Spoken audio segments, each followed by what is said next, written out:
घर में नाना प्रकार के कार्य जो पड़े हैं उन्हीं को संभालते रहो। भगवान का तो भजन करने का समय नहीं मिलता, इसलिए हम जंगल आए हैं। यदि हम जंगल आए हैं तो पिताजी हमसे मिलने क्यों नहीं आते? हमारे पिता का नाम क्या है? हमारा घर कहाँ है माँ? बोलती सामने जो राजमहल तुम देख रही हो ना, ये तुम्हारे पिता का राजमहल है। इस घर में तुम्हारे पिता रहते हैं, इनका नाम उत्तानपाद है। उस घर में तुम्हारा छोटा भाई उत्तम भी रहता है, तुम्हारी मौसी सुरुचि भी रहती है इसी घर में। माँ मैं पिताजी से मिलना चाहता हूँ।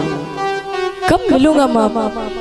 चलो ना पिताजी से मिलकर आते। नहीं बेटा मैं नहीं जा सकती माँ, मुझे तो जाना है। बालक एक बार हट कर लेता है तो फिर समझ जाओ, कभी एक बालक पिताजी के साथ में माताजी के साथ में मेला घूमने भी जाएगा। यदि कोई वस्तु से अच्छी लग गई कहेगा मुझे दिला दो।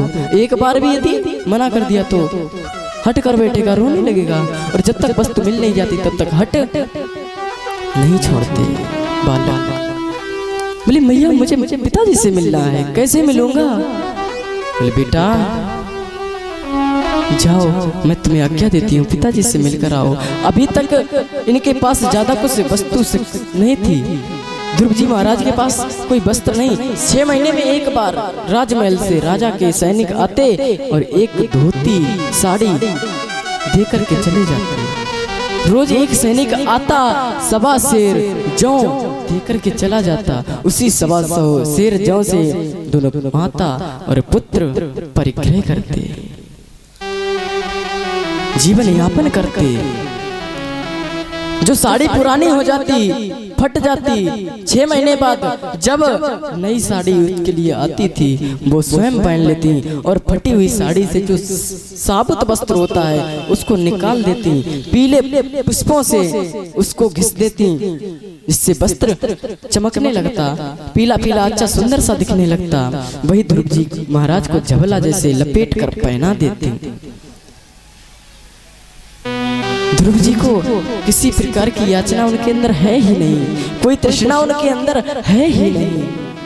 आज जब हट कर बैठे, अब माता मनी मन सोच रही इन बालक को मैं जाने कैसे दे सकती हूँ। वहां यदि बालक गया, बालक का हृदय तो बिल्कुल मक्खन के जैसा होता है, कभी भी कुमला सकता है। बोले यदि वहां पर ये गया और इसके साथ कोई दुर्व्यवहार हुआ तो ये बालक कैसे सहन करेगा? वहां से भेज देती है जबरदस्ती। जब ध्रुव जी करते हैं चले जाते हैं। ध्रुव जी जाते हैं, बढ़िया से उनको सुंदर सा वस्त्र फटी धोती से निकाल कर पुष्पों से रगड़ से पहना दिया। जटाएं जो थी बढ़िया सा लगा के रुद्राक्ष की माला से बांध दिया। एकदम छोटे से ध्रुव जी है, एकदम ऐसा लगता जैसे बावन भगवान उतर के नीचे आ गए हों। ध्रुव जी जा रहे हैं, नंगे पांव हैं। जैसे ही राजद्वार पर पहुंचे और द्वारपालों ने पूछा बेटा तुम कहाँ जा रहे हो, तुम कौन हो? बोले मैं सुनीति का पुत्र ध्रुव हूँ, मुझे पिताजी से मिलना है। जैसे ही बताया कि मैं सुनीति का पुत्र हूँ, सब ऐसा जान पड़ता है, सबको ऐसा लग रहा है कि मैं अभी इनको गोद उठा लूं, इनका लालन पालन करूं। परंतु सुरुचि की यातनाएं, सुरुचि का डर उनसे कुछ करने नहीं देता। बोले बेटा अंदर चले जाओ। अंदर जाते हैं, एक बूढ़ी सी दासी मिलती है। दासी ने देखा तो उसे ऐसा ही लगा जैसे कि उसका स्वयं कोई पुत्र आ गया हो, क्योंकि उस दासी का कोई पुत्र नहीं था। जिसे पूछा बेटा तुम कौन हो? बोला मैं माँ ध्रुव हूँ, मेरी माँ का नाम सुनीति है। बेटा तुम सुनीति के पुत्र हो। सुनीति का जो आदर सम्मान है वो अभी तक राजमहल में था। हम कितनी भी मनमानी कर लें, कुछ भी कर लें, लेकिन जब बात नीतियों की आती है तो फिर वो बात सबको माननी पड़ती है। सब उसका आदर करते हैं, कितना बड़ा भी अधर्मी हो। अच्छा आपने देखा होगा व्यक्ति कितना भी झूठ बोले और कोई विवाद हो जाए तो यही बात कहेगा झूठ मत बोलना, सत्य बताना। कहने का अर्थ यही है कि सुरुचि को मत मानना, जो सुनीति है उसी को अपना के बताना। सुनीति का आदर अभी तक राजमहल में है। बोले मुझे पिताजी से मिलना है। हाथ पकड़ करके दासी ले जाती है, बेटा ये तुम्हारे पिताजी का कक्ष है, मैं अंदर नहीं जा सकती, आप अंदर जा सकते हैं। जैसे ही अंदर प्रवेश किया है और जाकर के द्वार पर खड़े हुए हैं, उसी समय उत्तानपाद को ऐसा लगा कि कोई संत महात्मा मेरे घर पर आ गया है, इतना दिव्य तेज इनके शरीर में है। देख करके ऐसा लगा कि इनके चरणों की वंदना करूं, मैं इनके चरणों में लेट जाऊं। जैसे ही चरणों में लेटने के लिए आसन से खड़े हुए हैं, उसी समय ध्रुव जी उनके चरणों में लेट जाते हैं। बोले पिताजी मैं कोई और नहीं, मैं तो आपका पुत्र हूँ, मेरा नाम ध्रुव है। बोले आपका नाम ध्रुव है? हाँ। और उस समय जो ध्रुव के पिता हैं उत्तानपाद अपने दूसरे पुत्र उत्तम को गोद में खिला रहे थे, तो ध्रुव जी के अंदर भी एक लालसा आई, एक कामना आई, क्यों ना मैं इनके गोद में जाकर के खेल लूं, थोड़ा प्यार मिल जाए मुझे पिता का, पितृवात्सल्य भाव मुझे मिल जाए। गोद में चढ़ने के लिए जैसे ही जाते हैं, इतने में सुरुचि आ जाती है, हाथ पकड़ के पीछे करती, अरे हटो यहाँ से, पीछे जाओ। माता तुम कौन? बोले सुरुचि के रहते इस राज सिंहासन पर कोई चढ़ नहीं सकता। अच्छा आपका नाम सुरुचि है, मेरी मैया ने मुझे बताया था वहाँ तुम्हारी मौसी हैं जिनका नाम सुरुचि है। मैया अभी शायद आपने मुझे पहचान नहीं पाया,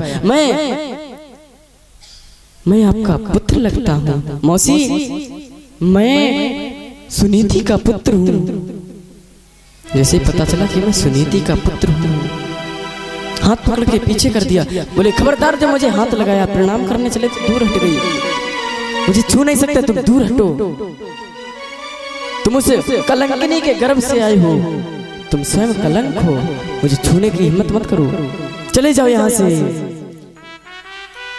ध्रुव जी के हृदय में ऐसा आघात हुआ। वाणी का अर्थ समझते हैं, एक तो होता है बाण जो चुभ जाता है तो प्राण खींच लेता है, दूसरी होती है वाणी। बाण का घाव खत्म हो जाता है, परंतु वाणी का घाव खत्म नहीं होता कभी। वज्र बाणियों से, बाक बाणियों से व्यतीत होकर के रोने लगी और वो वहां से जाने लगी। जब राजमार्ग से, राज द्वार से बाहर निकले तो सुरुचि चिल्ला चिल्ला के कहने लगी, तपसाराध्य पुरुषा तस्यैवानुग्रहेण में गर्भे त्वं साधयात्मानं यदि इच्छसि नृपासनम। यदि इच्छसि नृपासनम, यदि यक्ष धातु इच्छा के लिए होती है। यदि आपके अंदर इच्छा है, नृपः राजा आसन, राजा के आसन पर बैठने की इच्छा यदि तुम्हारे अंदर है तो तपस्याराध्य पुरुषा, तपस्या आराध्य पुरुषा, तपस्या करो आराध्य परम पुरुष परमात्मा की, और उनसे जब वो अनुग्रह करें तुम पर, वरदान देने के लिए आए तो उनसे मांग लेना कि गर्भे त्वं साधयात्मानं, मैं सुरुचि के गर्भ से जन्म लूं, और जब तुम सुरुचि माने मेरे गर्भ से जन्म ले लोगे तो तुम इस आसन पर बैठने के अधिकारी हो जाओगे। रोते रोते माता के पास पहुंचे। सुनीति मैया पूछती हैं, बेटा तुम क्या हुआ? गला रोते रोते रुंध चुका था। कभी आपने देखा होगा जब बालक ज्यादा रो जाता है तो उससे पूछो बेटा क्या हो गया, तो वो कुछ बोल नहीं पाता। कुछ देर तक शांत खड़े रहे, रोते रहे। जब उनके गले का रुंधन खत्म हुआ तब बोलते हैं, मातु सपत्न्या सदुरक्ति बेटा, मातु सपत्न्या स्वसंग साधन हतो यताहि स्वसंग।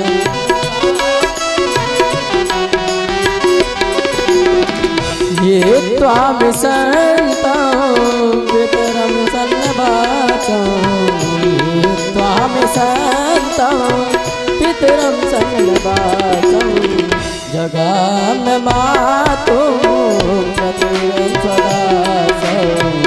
जगाम मातु प्ररुदन सकासम, जगाम मातु प्ररुदन सकासम।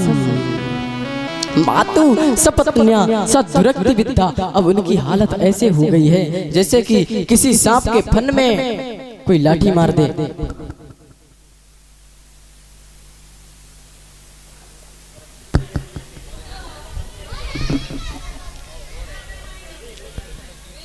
और माता की वाणी से जब व्यतीत हो गए, हित्तम मसंतम पितरम सन्नवाक्षम।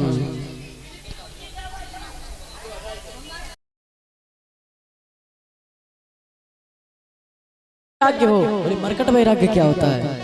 वैराग्य दो प्रकार के होते हैं। एक तो मरकट वैराग्य, मरकट माने बंदर। बंदर की दो आपस बंदर हो, आपस में लड़ जाएंगे, फिर दोनों एक उधर भाग जाएगा। जब तक ये बंदर यहाँ बैठा रहेगा इस स्थान पर नहीं आएगा। यहाँ से वैराग्य ले लिया उसने, और जैसे ही ये बंदर यहाँ से हिलकर वहां गया, फट से आ जाएगा। एक संत तो नहीं कह सकते, पुरुष थे, एज थी 75+। आजकल की संतानें तो आप जानते ही हैं कितनी इज्जत करते हैं अपने पिता की। प्रेम से बोलिए राधे राधे, बोलो राधे राधे। आप लोग जानते हैं कि इस संसार में आज के बालक अपने पिता की कितनी इज्जत करते हैं, कितनी सेवा करते हैं, कितना उनका कहना मानते हैं। और फिर तो वो थे 75+। बालक उनकी कोई इज्जत नहीं करते। लड़ाई हुई घर से चले गए। बोले अब मैं जा रहा हूँ तीर्थ यात्रा पर, अब कभी लौट कर नहीं आऊंगा। बोले कल जाते हो, आज चले जाओ, कोई जरूरत नहीं, जाओ। चले जाते हैं। अब जैसे टेम्पो के पास खड़े थे, ऑटो के पास, अब एक बार पैर ऊपर करें फिर नीचे, जाऊं कि ना जाऊं, जाऊं कि ना जाऊं। बोले होगा तो देखा जाए, बैठ गए। अब पहुंचे स्टेशन पर, बोले टिकट लूं कि ना लूं, लूं कि ना लूं। बोले ले लेते हैं। टिकट घर के पास पहुंचे, अरे बोले लड़का जैसा पुत्र जैसा है ही, पर नाती तो बड़ा प्रेम करता है मुझसे। यदि मैं उसको छोड़कर चला गया तो वो भोजन नहीं करेगा, वो बहुत उदास रहेगा, वो बहुत परेशान रहेगा। मरकट वैराग्य खत्म हुआ, लौटकर घर आ गए। तो कहीं ऐसा वैराग्य तो नहीं है, उनकी परीक्षा लेनी आई। अरे बेटा तुम कहाँ जा रहे हो? तपस्या करने। तपस्या कैसे करोगी? बोले ये सब तो नहीं पता, बस भगवान को प्राप्त करना है। बोले अच्छा, जंगल में जाओगे? बोले हाँ, जंगल में शेर रहते हैं, चीते रहते, तुमको खा जाएंगे। खा जाने दो, मुझे कोई परवाह नहीं। जब ऐसी स्थिरता देखी वो भी प्रसन्न हो गए। बोले अहो तेजा क्षत्रिय नाम, अरे क्षत्रिय पुत्र का तेज तो देखो, कितना तेज बालक है। मान भंग मृस्यताम, इस छोटे से बालक को भी अपमान का पता है कि हाँ ये अपमान होता है, ये सम्मान होता है, ये अपना ये बुरा, ये बालक को भी पता है। बोले परेशान ना हो। तत्तात गच्छ भद्रम ते यमुना तट अमुनास तट अम शुचि। जो शुचि माने पवित्र स्थान है, मधुवन, जमुना जी के किनारे। पुण्यम मधुवनम, उस मधुवन में जाकर के आप भगवान की तपस्या करो। उनको मंत्र देते हैं, ओम नमो भगवते वासुदेवाय, ओम नमो भगवते वासुदेवाय। जोर से गाइए, ओम नमो भगवते वासुदेवाय, वासुदेवाय प्रभु नंद नंदनाय, वासुदेवाय प्रभु नंद नंदनाय, वासुदेवाय प्रभु नंद नंदनाय, वासुदेवाय प्रभु नंद नंदनाय।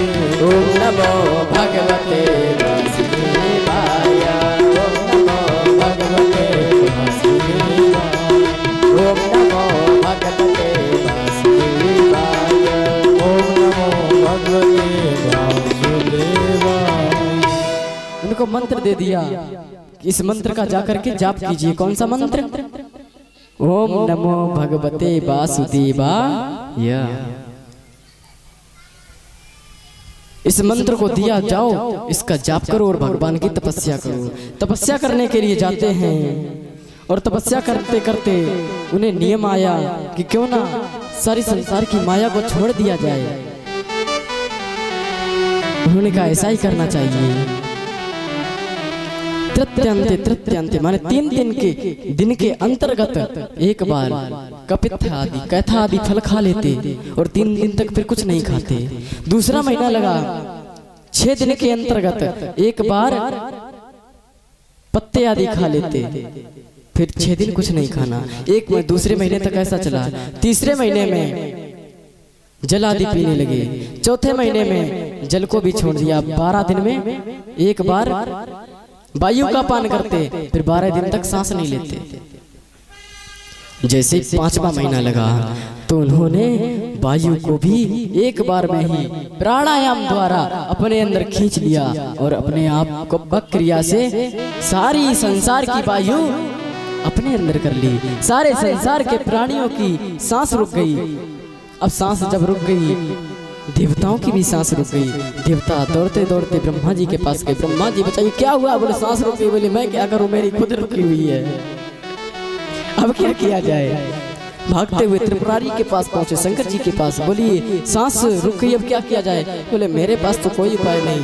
ब्रह्मा जी के पास गए, भगवान के पास। अब भगवान बोले परेशान मत हो मेरे भगवान, मेरी रक्षा कीजिए। बोले परेशान क्यों होते हो? मेरे भक्त की तपस्या ने हमको प्रसन्न कर दिया। बोले तो जाओ जल्दी से उसको दर्शन दो और मेरे पीड़ा को दूर करो। भगवान की इस भाव को देख करके देवता लोग तुरंत जल्दी जल्दी करने लगते। जल्दी जाओ दर्शन दो उसको। भगवान दर्शन देने आए और दर्शन दे करके जैसे ही दर्शन दिए तो अब एक दूसरे को देख करके खड़े हैं आराम से। सामने भगवान खड़े।